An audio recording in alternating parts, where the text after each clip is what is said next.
Depuis toujours, l'être humain sait qu'il tient une place spéciale dans l'univers. Centre du monde, joyau de l'évolution, il a levé les yeux vers le ciel. Et puis, il s'est mis à explorer. L'homme a découvert qu'il habitait une planète parmi d'autres dans le système solaire. Un petit point bleu en rotation autour de son étoile. Une planète finalement de taille banale, orbitant autour d'une étoile plutôt blême que les humains ont eux-mêmes classée comme une naine jaune. Une taille ridicule à côté des très nombreuses géantes et supergéantes. Prenez la grandiose Eta Carinae par exemple, une étoile 1 million de fois plus lumineuse que le Soleil. Ou bien la majestueuse Uiscuti, 5 milliards de fois plus lumineuse. L'univers foisonne d'astres plus notables que le Soleil, étincelles anonymes au pied des hiérarchies stellaires. Pour mesurer les distances immenses entre ces étoiles, l'homme a dû inventer une unité de longueur spéciale, celle parcourue pendant 1 an par une particule de lumière, 10 000 milliards de kilomètres. Une année-lumière est donc à 1 kilomètre, ce qu'un kilomètre est à la taille d'un virus. Et l'univers mesure 80 milliards d'années-lumière. Les étoiles sont incroyablement nombreuses. Une seule galaxie contient entre 100 et 400 milliards d'étoiles. Et les galaxies elles-mêmes sont innombrables.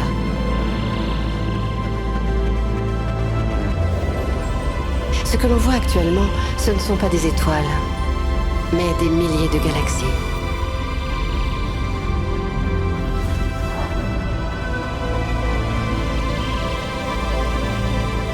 Pour l'ensemble de l'univers visible, cela représente au total 400 sextillions d'étoiles. Un nombre tellement important que l'être humain peine à le concevoir. Pourtant, ce n'est pas si dur. Il y a autant d'étoiles dans l'univers observable que de gouttes d'eau dans tous les océans de sa planète Terre, ou de grains de sable sur toutes ses plages et ses déserts. Mais cette immensité ne représente elle-même que l'univers observable, cette zone au-delà de laquelle les télescopes humains ne peuvent voir. Une toute petite partie de l'univers réel. L'homme habite la banlieue lointaine d'une galaxie anodine, perdu dans un univers si vaste qu'il ne peut même pas le concevoir dans son ensemble. Face à ces échelles astronomiques, ne serait-il pas insignifiant ?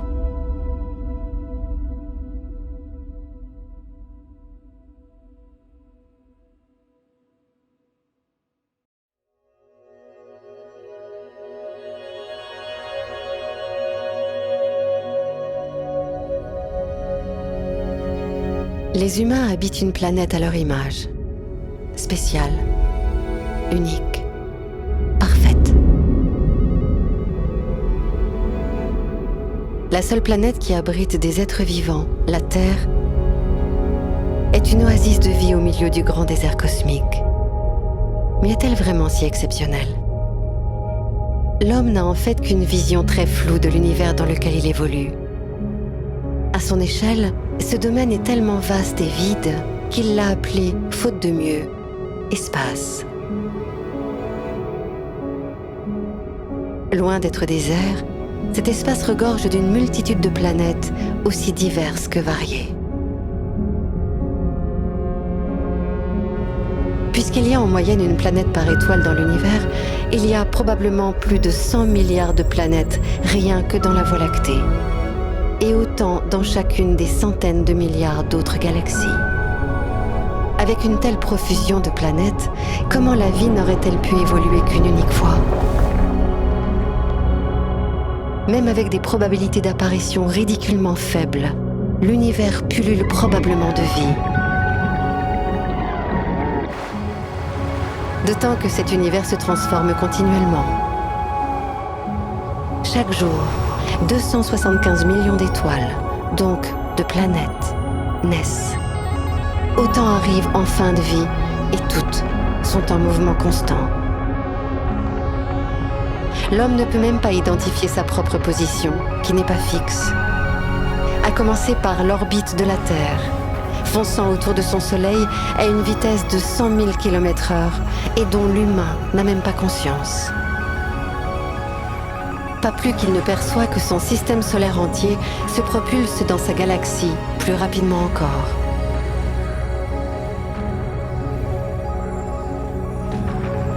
Et pour finir, sa galaxie, comme toutes les autres, est elle-même en mouvement. Elle se rue vers la galaxie la plus proche, Andromède, à la vitesse de 720 000 km/h.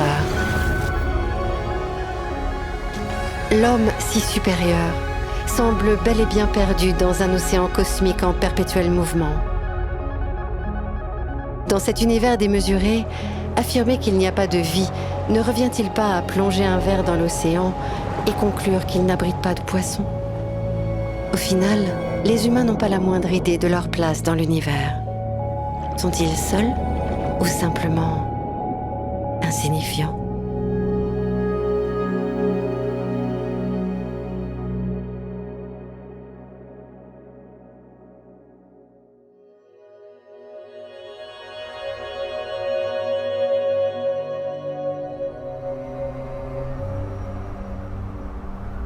La Terre est le berceau de l'humanité.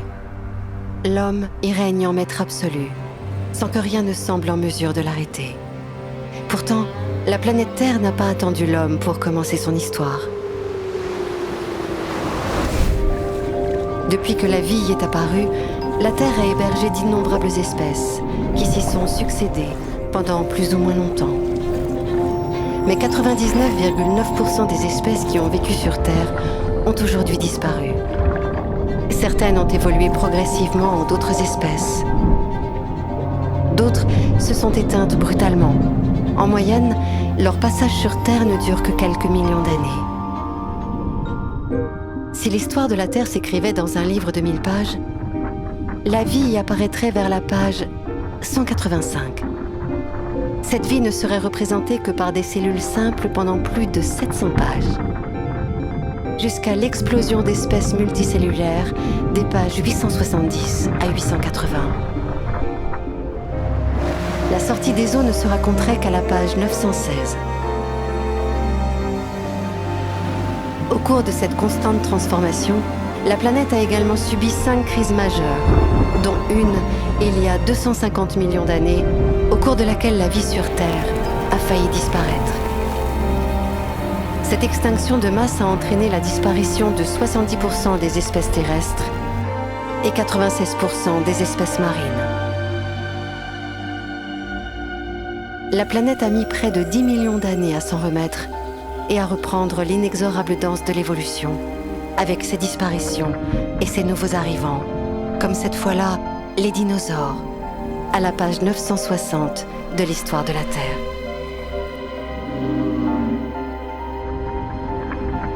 À la fin du livre, l'histoire entière d'Homo sapiens depuis son apparition jusqu'à aujourd'hui ne ferait l'objet que d'une poignée de lignes tout en bas de la toute dernière page.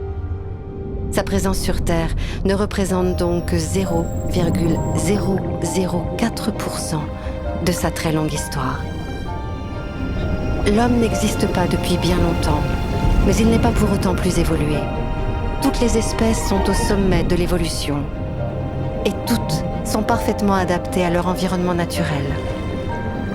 Du bernacle, fermement ancré sur sa baleine, jusqu'au minuscule dik-dik, d'apparence si fragile, mais qui survit aux attaques répétées des aigles, pitons et lions, depuis des temps immémoriaux. Rien n'indique que l'espèce humaine devrait être éternelle, ni même qu'elle mettra plus longtemps que les autres à disparaître. Le plus probable est que son passage sur Terre ne représente qu'un battement de cils à l'échelle de l'histoire de sa planète. Une durée dérisoire, presque insignifiante.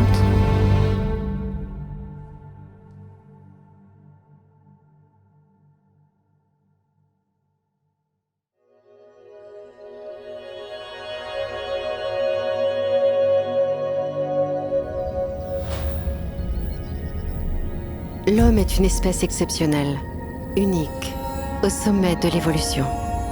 Mais a-t-il seulement une idée de ce que représente sa place dans l'ensemble de l'arbre du vivant? L'homme s'est lui-même classé parmi les mammifères. Un mammifère comme le gorille, l'éléphant, la musaraigne ou même la chauve-souris et l'orque. Il y a plus de 5000 espèces de mammifères et 10 fois plus d'espèces de vertébrés qui comprennent aussi les oiseaux, les reptiles, les amphibiens et les poissons. L'homme ne représente alors qu'une espèce de vertébré sur près de 70 000. Une seule feuille dans un bien grand arbre. Mais les vertébrés ne sont pas les plus nombreux sur Terre, loin de là. L'homme a déjà identifié 5 fois plus de plantes et 20 fois plus d'invertébrés. Rien que pour la famille des scarabées, on connaît plus de 300 000 espèces.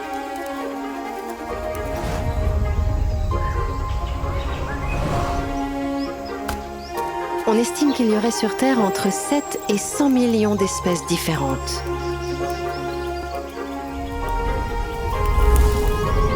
Mais les espèces vivantes, ce ne sont pas seulement les animaux, les plantes et les champignons. Si l'on considère également les bactéries, les virus et tous les autres organismes unicellulaires, l'équivalent de leurs espèces pourrait alors atteindre les 1000 milliards. Une multiplication par des milliers du nombre d'arbres de vie. Si on prenait une espèce au hasard sur Terre, les chances de tomber sur l'être humain seraient bien minuscules.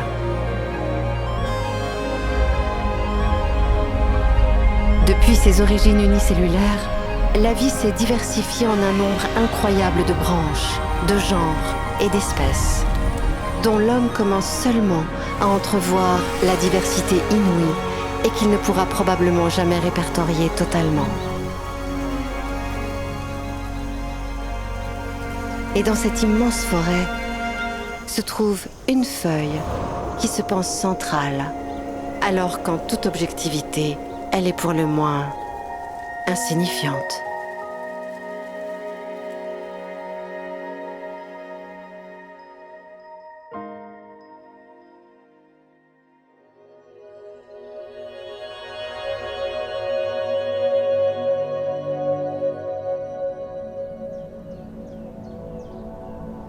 Même s'il n'est qu'une espèce perdue au milieu de la multitude du vivant, l'humain est sans aucun doute l'espèce dominante à la surface de sa planète. Mais par quels critères se manifeste cette supériorité? Malgré plus de 7 milliards d'humains sur Terre, l'homme n'est pas l'espèce la plus abondante. Loin de là. Les hommes sont par exemple 3 fois moins nombreux que les poules. Même en comptant la masse cumulée de tous ces individus, la biomasse, l'humanité ne pèse pas plus lourd que les fourmis. Les humains ne sont pas non plus les plus grands, ni les plus forts, ni ceux qui vivent le plus longtemps. Si certains requins ou tortues vivent aisément plus de 200 ans, les coraux et des éponges vivent plusieurs milliers d'années.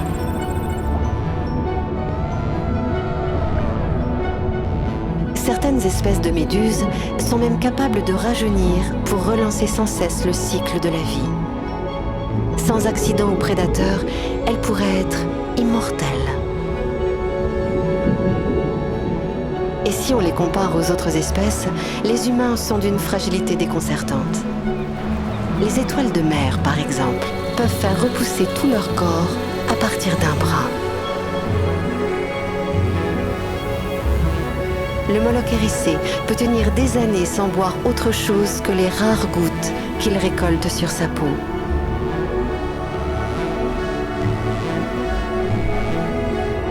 Quant au tardigrade, cette charmante petite bête fait passer l'humain pour une petite nature.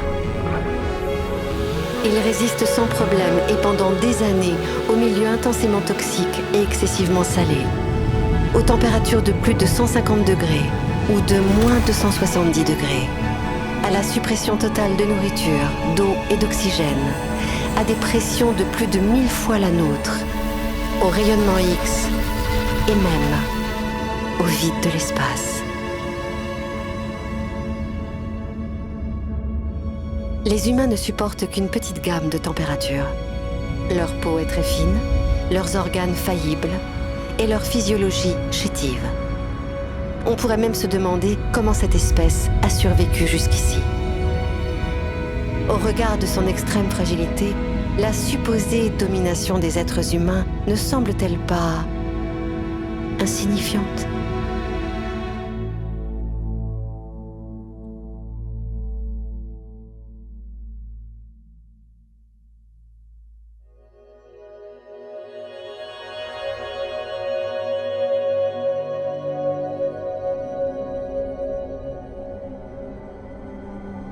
Plus vite, plus haut, plus fort. La devise des Jeux Olympiques nous rappelle que l'être humain est un compétiteur né. Là pour se dépasser et dépasser les autres.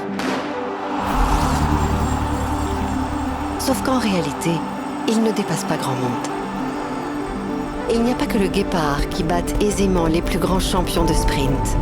Le phacochère, le chameau et même une simple mouche les distances sans effort.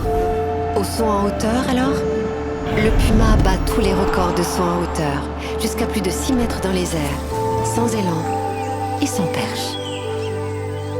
L'haltérophilie, le scarabée rhinocéros peut porter 850 fois son poids, l'équivalent d'un humain soulevant 65 tonnes, sans entraînement. Les éléphants de mer, des mammifères comme les humains, peuvent plonger 10 fois plus profond que les plus grands champions d'apnée, à plus de 2000 mètres de profondeur, et rester sous l'eau pendant 2 heures, sans respirer. Pour les sports de combat, ce ne serait pas mieux. Les humains les plus combatifs ne tiendraient pas un round contre un gorille, un ours ou un kangourou. Sans parler des nombreux animaux beaucoup plus petits qui peuvent remporter l'affrontement sans même avoir à combattre. Comparés aux autres animaux, les humains ont des sens peu performants. Ils ne voient pas loin. Pas la nuit. Ils sont aveugles aux ultraviolets et aux infrarouges. Et insensibles aux ultrasons. Ils ne détectent pas les champs électriques ni le champ magnétique terrestre.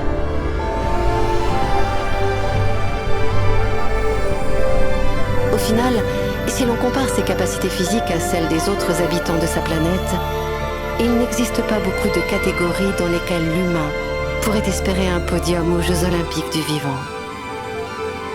Par rapport aux autres espèces, les performances des êtres humains apparaissent terriblement insignifiantes.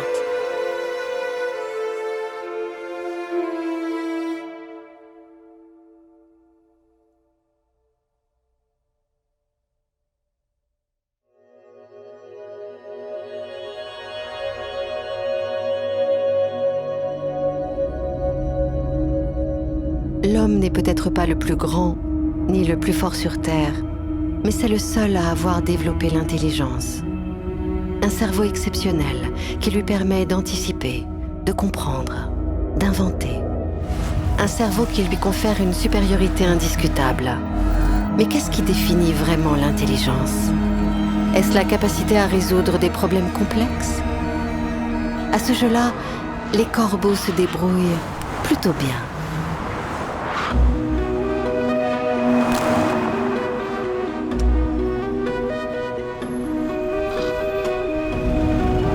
L'utilisation d'outils alors. Il n'y a pas que les singes ou les oiseaux qui en utilisent. Les poulpes, qui en plus de leur cerveau principal, possèdent un cerveau indépendant dans chaque bras, sont capables de prouesses insoupçonnées.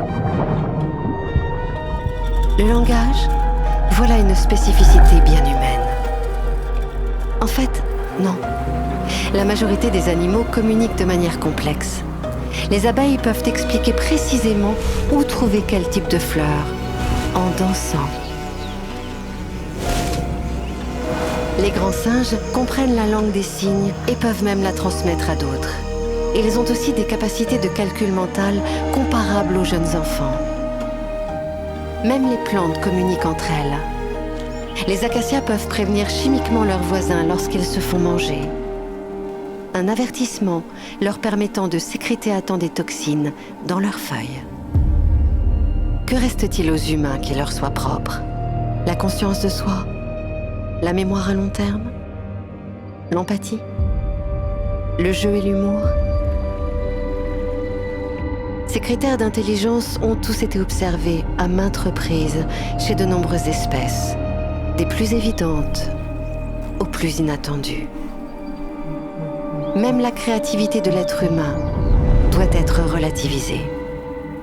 Des centaines de milliers d'années avant même l'apparition des humains, les fourmis avaient déjà inventé l'agriculture, l'élevage, les classes sociales, le travail à la chaîne et les réseaux de communication.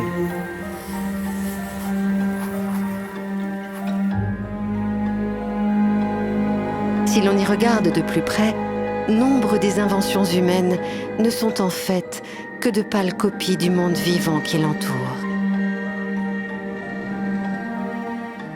Finalement, alors qu'il ne parvient même pas à définir l'intelligence des espèces qui l'entourent, la supériorité du cerveau humain ne serait-elle pas insignifiante ?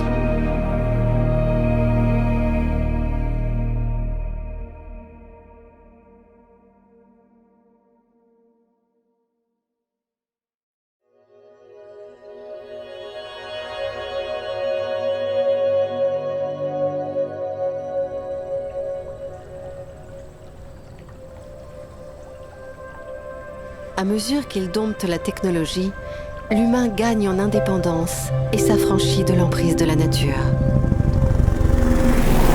Pourtant, l'humain pourrait-il survivre sans les autres espèces? L'eau qu'il boit, l'air qu'il respire sont purifiés par l'ensemble des espèces vivantes, la biodiversité.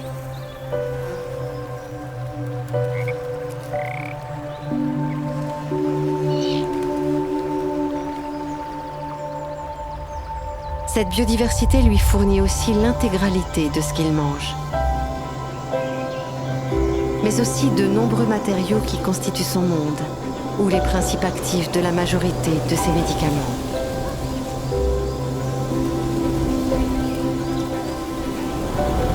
L'homme a industrialisé l'agriculture, mais sans les pollinisateurs, ses efforts agricoles seraient vains. Il faut dire qu'une abeille peut visiter la bagatelle d'1/4 million de fleurs en une saison. Et il y a 50 000 milliards d'abeilles à miel sur Terre. L'agriculture bénéficie aussi des invertébrés et des micro-organismes du sol qui assurent sa fertilité. 1 gramme de terre contient près d'1 milliard de bactéries, réparties en 10 à 100 000 espèces différentes, dont la grande majorité est toujours inconnue de l'humain. Si l'on mettait bout à bout l'ADN de toutes ces bactéries, cela nous mènerait jusqu'aux confins de l'univers, une biodiversité d'une richesse infinie. Chaque espèce se développe en interaction permanente avec d'autres espèces. Qu'une espèce disparaisse, et les liens restants contribueront à compenser cette absence. Que des milliers d'espèces disparaissent en même temps, et la toile du vivant se trouvera grandement fragilisée, risquant l'effondrement. De par sa nature biologique, l'humanité reste entièrement dépendante du tissu vivant de sa planète, pour qui sa présence, comme sa disparition en tant qu'espèce, sont insignifiantes.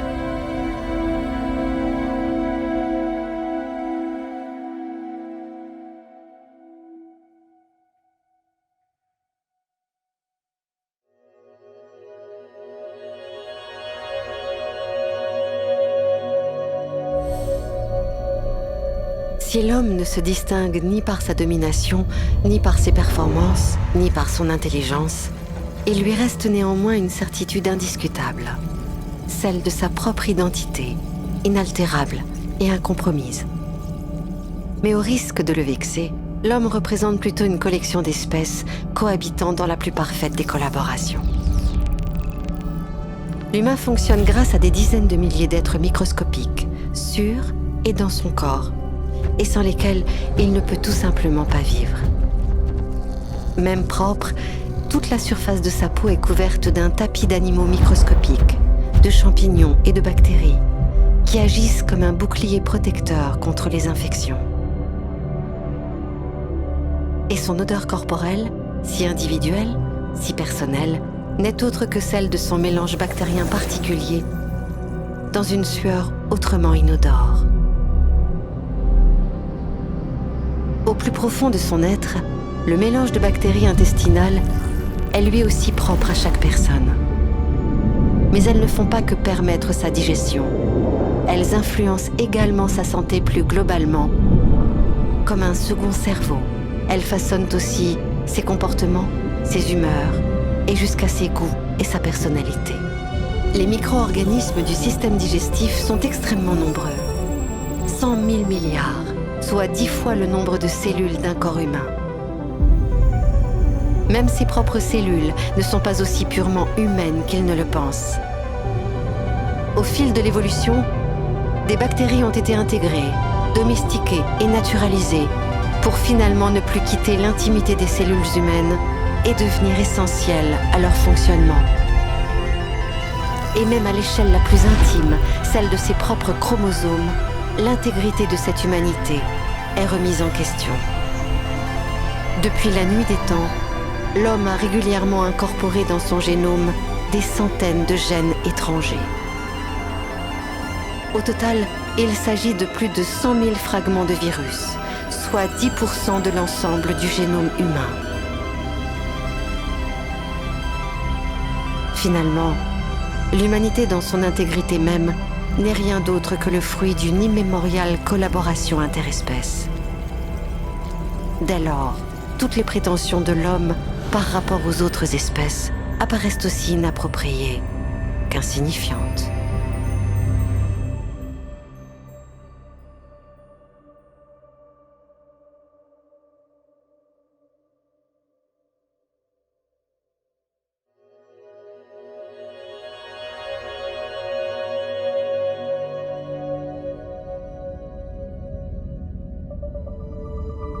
L'humain n'est pas le centre du monde. Perdu au fin fond du cosmos, il partage une planète anodine avec des millions d'autres espèces, toutes uniques et fascinantes, dont il dépend entièrement pour son bien-être et pour sa survie. Poussière dans cette immensité, l'être humain ne semble pas si exceptionnel. Et pourtant, en suivant sa propre voie, l'humain a maîtrisé les éléments, repoussé ses prédateurs, combattu la faim et la maladie pour survivre, puis s'épanouir, et enfin conquérir. Il a inventé la philosophie, l'art, la science. Il a développé l'altruisme, changé d'échelle la portée et le volume de sa communication, de ses échanges et de sa réflexion.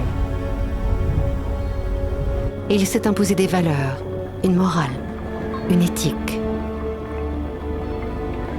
Progressivement, il a aussi inventé la religion, le commerce, la politique, mais également la discrimination, la haine et la torture.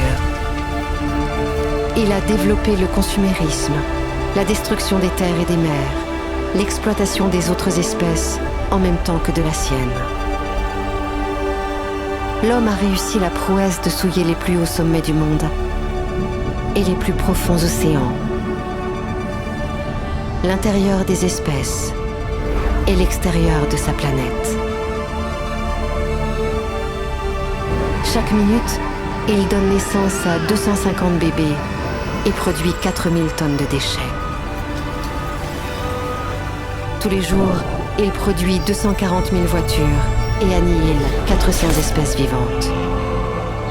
Chaque année, il laisse mourir près de 9 millions d'enfants de moins de 5 ans et détruit 13 millions d'hectares de forêt.